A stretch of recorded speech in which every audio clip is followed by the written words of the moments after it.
Yes, Kenya. Tamu sana, tamu sana, tamu sana. Yes, tamu sana. Yes. Earlier today, some IDPs in the Rift Valley came out very boldly to condemn Linturi's remarks of Madoadoa. And from where I sit, I tend to believe the IDPs were not actually talking to Linturi, but talking to William Ruto. So in this video, I want us to listen to these IDPs as they talk about Madoadoa, after which, as usual, we are just going to analyze that to see exactly the message they are trying to pass to William Ruto. Listening to these IDPs. Jina Madoadoa akae chini aende ajue inamaanisha nini Rift Valley. Sisi ni watu wa Rift Valley, na Rift Valley tuko na amani na tunapenda kila mmoja. Kwa mimi nikisikia jina Madoadoa hata siwezi lala. Tangu siku hiyo hata sijalala. Niko na mshangao mwingi sana. Juu huko kwenye walikuwa wanasema iko kuna mashangazi wangu niliwacha huko, kuna mandugu zangu wako huko. Kwa hivyo siwezi taka IDPs wengine wajiongezee kwa Kenya yetu. Kwa hivyo kiongozi yote ambaye atafungua mdomo, wacha aunganishe Kenya. Wacha kuletwe amani. Wacha kila mtu maneno kama Madoadoa tuache kutaja, kwa sababu Madoadoa italeta hisia mbaya ya 207.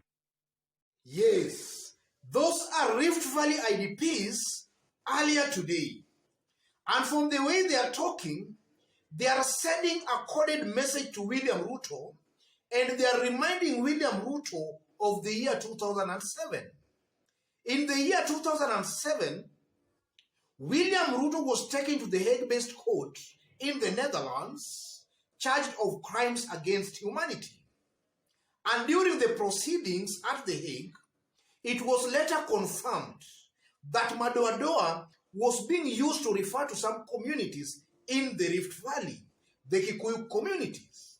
So these IDPs are sending a coded message to William Ruto.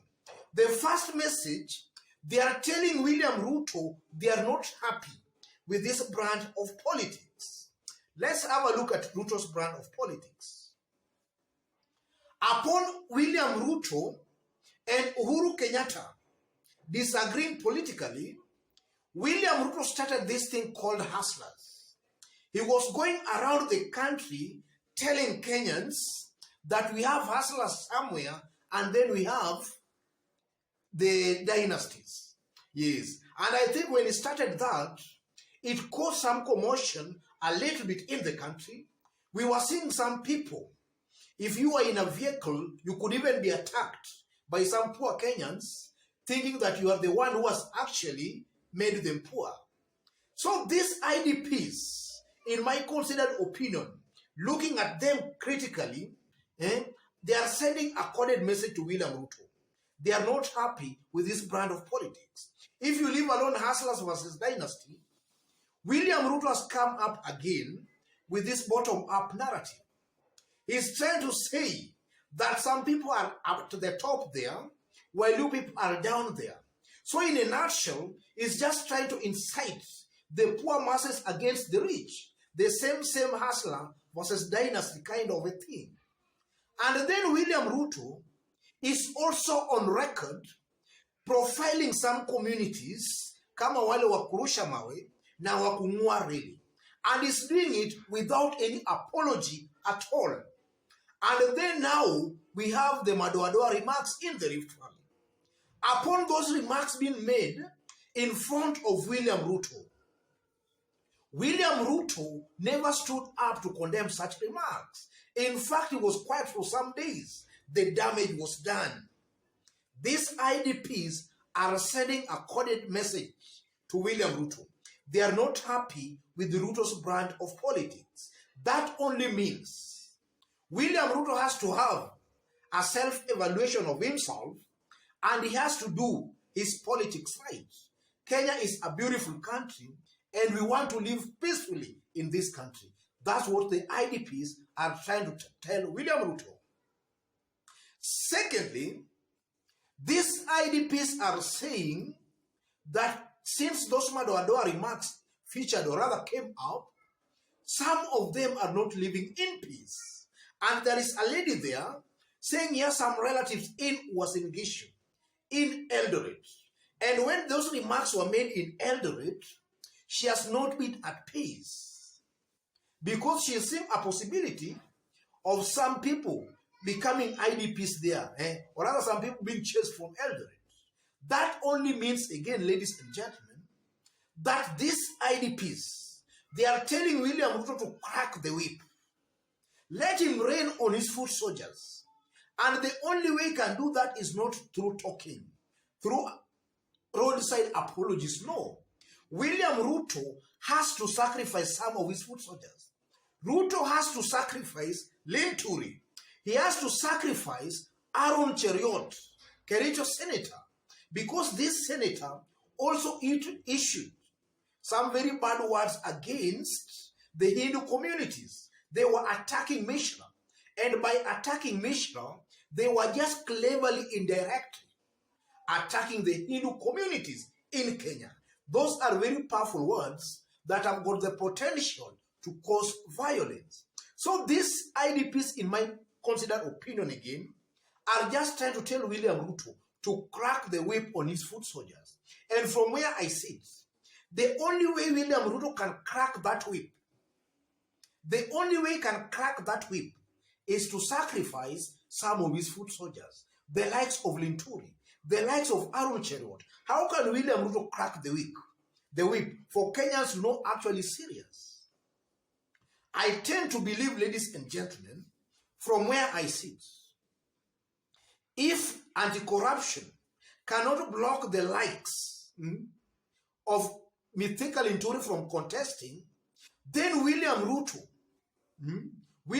as a top leader in this country should actually expel and block the likes of Mythical Linturi from even contesting through his party.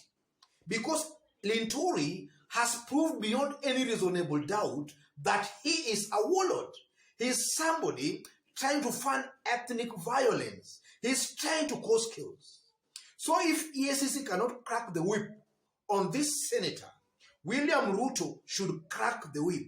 And he can only do that by sacrificing this senator, by actually locking out this senator out of UDA nomination, out of UDA party. If he does that, I strongly believe the message will be clear to everybody in this country that such kind of words, or rather such terminologies, are not acceptable. And if he does that, the ground will just receive the information. And then they will now just know that actually what Linturi said was out of order. The likes of Aaron Cheriot again. William Ruto will lose nothing by also locking out these likes of Aaron Cheriot. These are just inciters. They are just excited. William Ruto will lose nothing, I strongly believe, by locking out some of these leaders from his party.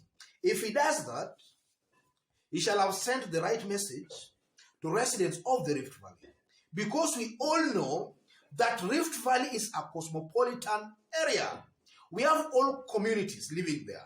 It's not only the Kalenjins there. Quite a number of Kenyan communities are really living in the Rift Valley. So William Ruto sits in a very precarious situation where he has to choose between sacrificing one or two of his foot soldiers or lieutenants, or actually sacrificing a majority of Kenyans. That's a critical decision. William Ruto has to come out boldly as a Kenyan leader to make that decision.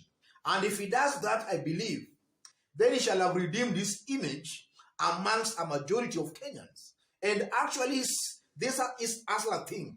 He's trying to say they're a national party. If he does that, then in one way or the other, he might convince some Kenyans that he might be serious of actually what he's saying.